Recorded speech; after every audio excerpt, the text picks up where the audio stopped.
बिस्मिल्लाहिर्रहमानिर्रहीम। अस्सलाम वालेकुम डियर स्टूडेंट्स। 10th क्लास की केमिस्ट्री का चैप्टर नंबर 14 पढ़ रहे हैं। एटमॉस्फेयर की लेयर्स के बारे में पढ़ेंगे। इससे पहले हम एटमॉस्फेयर के बारे में पढ़ चुके हैं। एटमॉस्फेयर का तारुफ, एटमॉस्फेयर क्या होता है और एटमॉस्फेयर की कंपोजिशन के बारे में हमने पढ़ा था। अब हम पढ़ेंगे एटमॉस्फेयर की लेयर्स। तो ये पहले भी हम पढ़ चुके हैं कि एटमॉस्फेयर की 4 लेयर्स होती हैं। तो अब हम फिर पढ़ लेते हैं इसको। Atmosphere, layers of the atmosphere. Atmosphere की जो लेयर्स हैं उसके बारे में हम पढ़ते हैं।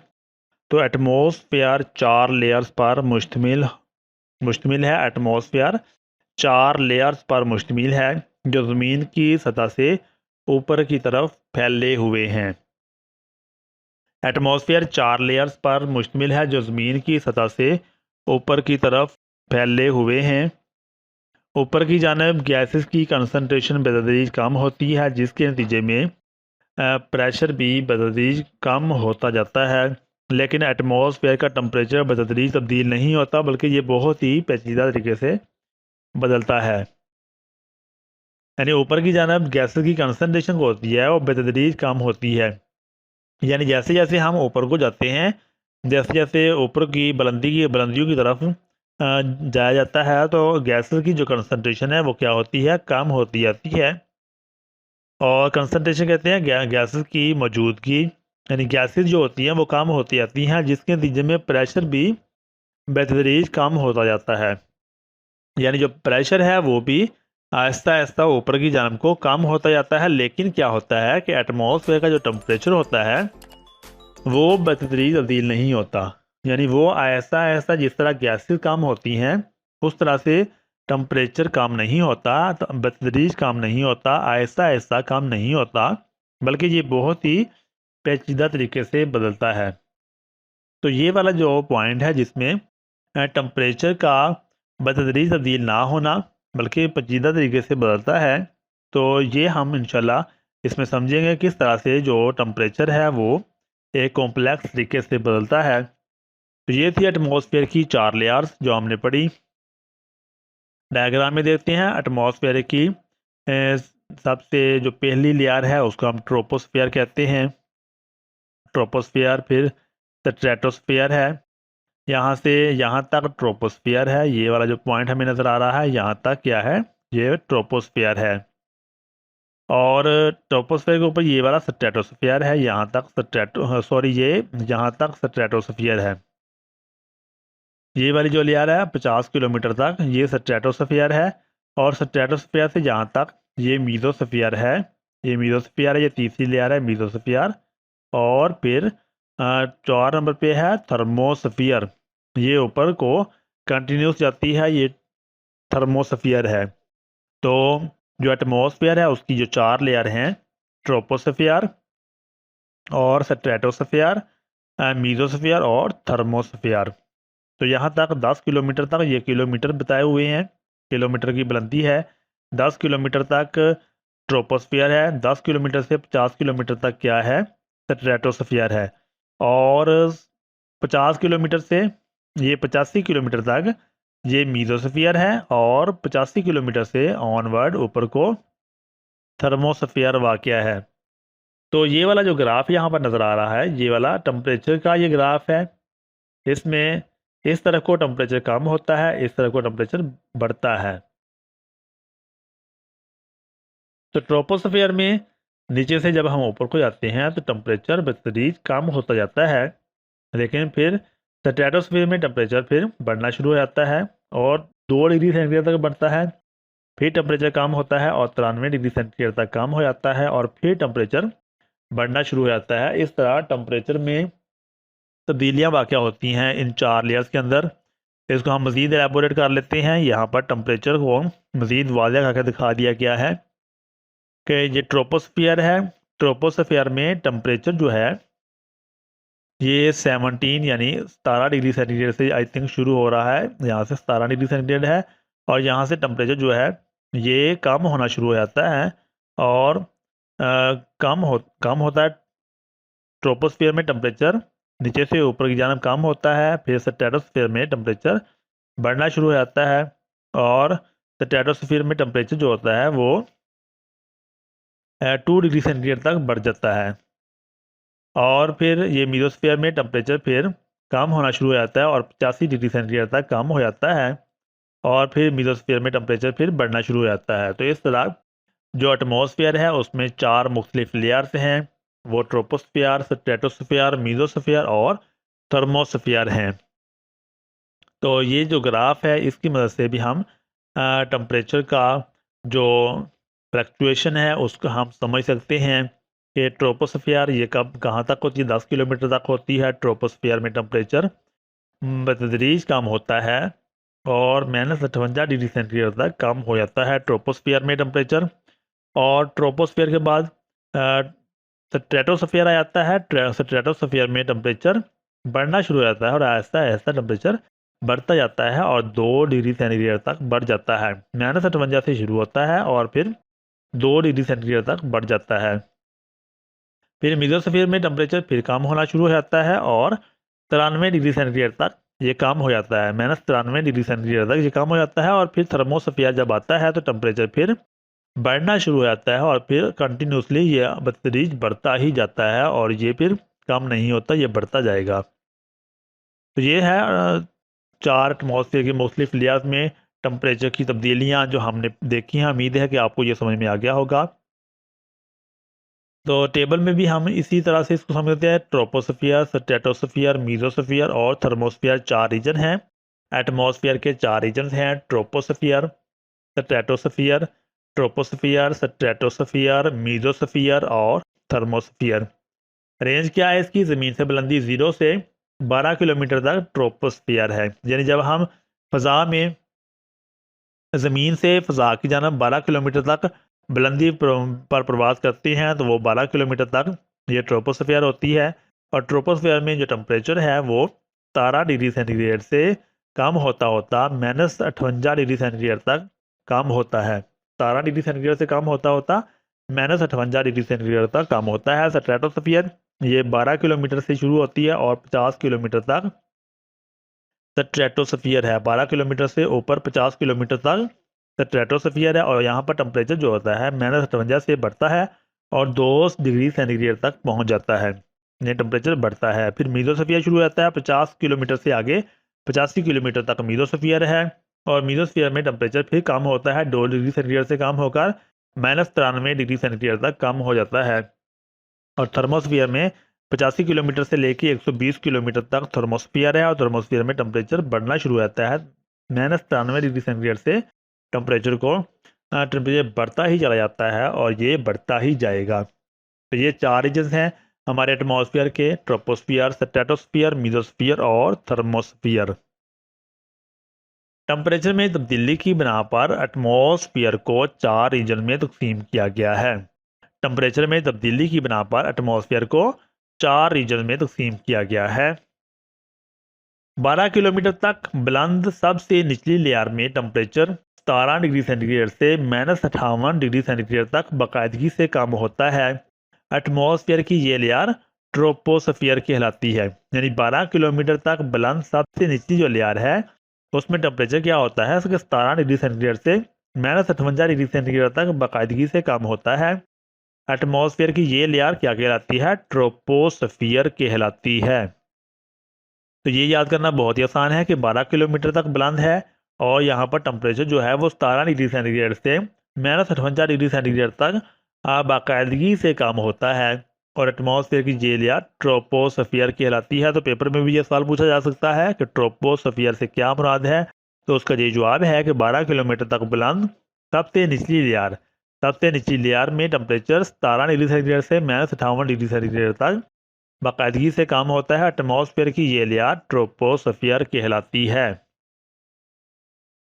इससे ऊपर 50 किलोमीटर तक बुलंद लेयर स्ट्रेटोस्फियर है। इससे ऊपर यानी ट्रोपोस्फियर से ऊपर 50 किलोमीटर तक बुलंद जो लेयर है उसका नाम क्या है? स्ट्रेटोस्फियर। इस लेयर में टेम्परेचर 2 डिग्री सेंटीग्रेड तक बढ़ता है। ये इस लेयर की खसूसियत है कि इस लेयर में टेम्परेचर क्या होता है? 2 डिग्री सेंटीग्रेड तक बढ़ता है। स्ट्रेटोस्फियर से ऊपर मीजोस्फियर की लेयर है जो कि 85 किलोमीटर तक बुलंद है। स्ट्रेटोस्फियर से ऊपर क्या है? मीजोस्फीयर की लेयर है और ये कितनी है, 85 किलोमीटर तक बुलंद है। इस रीजन में दोबारा टेम्परेचर -93 डिग्री सेंटीग्रेड तक कम होता है। इससे 85 किलोमीटर लेयर से ऊपर, इस 85 किलोमीटर लेयर से ऊपर वाली जो लेयर है वो थर्मोस्फीयर की लेयर है। 85 किलोमीटर लेयर से ऊपर थर्मोस्फीयर की लेयर है जिसमें ऊपर की जानब टेम्परेचर बतदरीज इजाफा होता चला जाता है, और ये थर्मोस्फीयर है जहाँ पर टेम्परेचर में बतदरीज इजाफा होता ही चला जाता है। ट्रोपोस्फियर और स्ट्रेटोस्फियर में टेम्परेचर की तब्दीली की वजूहात और दूसरे मज़ाहर के बारे में हम वजाहत से यहाँ पर पढ़ेंगे, तो आपने इसको गौर के साथ समझना है। ये बहुत ही आसान सा समझने वाला आर्टिकल है और आपको ये समझ में आ जाएगा।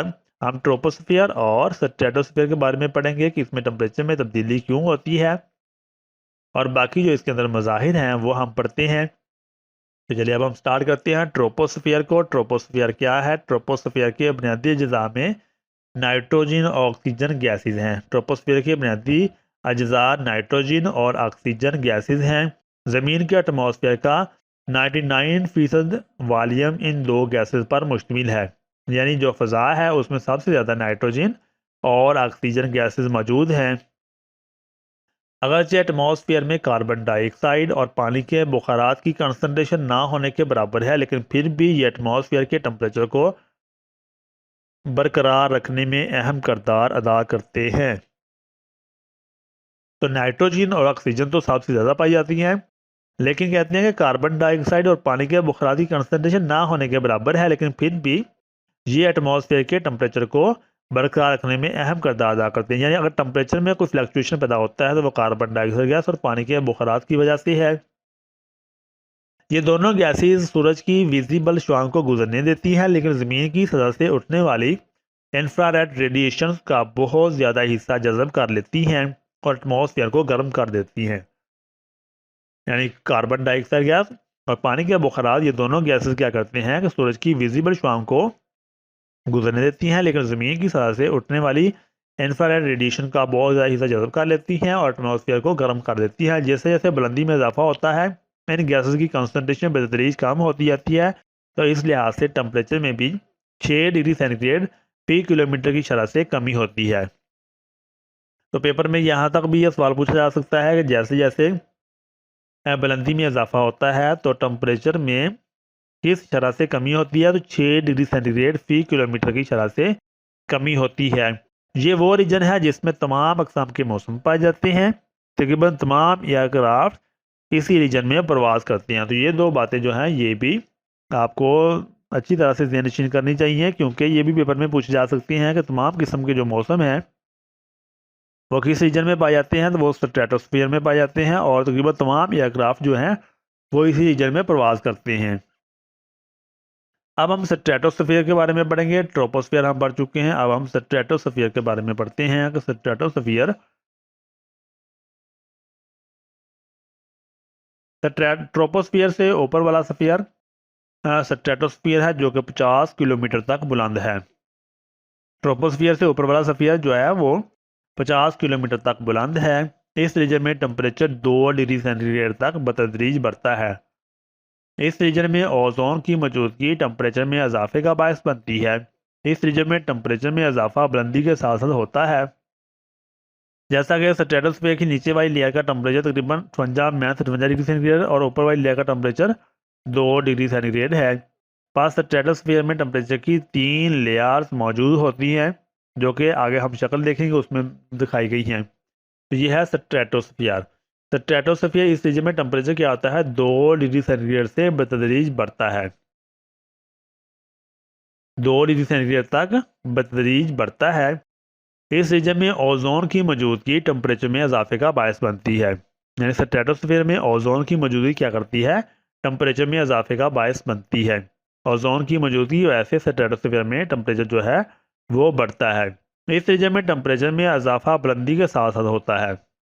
यानी जैसे जैसे हम बुलंदी पर जाते जाते हैं टेम्परेचर बढ़ता जाता है। जैसा कि स्ट्रेटोस्फीयर के नीचे वाली लेयर का टेम्परेचर तकरीबन 58 डिग्री सेंटीग्रेड है और सबसे ऊपर वाली लेयर का टेम्परेचर कितना है, 2 डिग्री सेंटीग्रेड है। पास स्ट्रेटोस्फीयर में टेम्परेचर की 3 लेयर मौजूद हैं। तो हम 3 लेयर देखते हैं कौन कौन सी हैं। ये स्ट्रेटोस्फीयर है, यहाँ तक ये वाली जो लेयर है ये स्ट्रेटोस्फीयर है। तो स्ट्रेटोस्फीयर में 3 लेयर्स मौजूद हैं। एक लेयर ये है, और एक लेयर सबसे नीचे वाली है, और एक लेयर ये ऊपर वाली लेयर है। 3 लेयर्स मौजूद हैं। इन 3 चूँकि ऊपर वाली लेयर में मौजूद ओजोन सूरज से आने वाली बहुत ज़्यादा एनर्जी की हामल अल्ट्रावायलेट रेडिएशन को जज़ब कर लेती है, इसलिए ओजोन मोनोटॉमिक ओ एटम से डाईटॉमिक ऑक्सीजन गैस में तकसीम हो जाती है। यानी यह सबसे ऊपर वाली जो लेयर है, यहाँ पर जो सूरज से आने वाली अल्ट्रावायलेट रेडिएशन है उनको जज़ब कर लेती है, और जो ओजोन है वो टूटकर और O2 में तकसीम हो जाती है। ओजोन का फार्मूला O3 होता है। O3 टूटता है O2 में और O में टूट जाता है। स्ट्रेटोस्फीयर के दरमियानी हिस्से से बहुत कम अल्ट्रावायलेट रेडिएशन गुजर रही होती है। यहाँ O एटम और O2 गैसेस दोबारा ओजोन बनाने के लिए मिलती हैं, जो कि एक एक्सोथर्मिक रिएक्शन है। इस रीजन में ओजोन के बनने की वजह से ओजोन की लेयर बन जाती है। पास ओजोन की लेयर स्ट्रेटोस्फीयर के दरमियान में मौजूद होती है।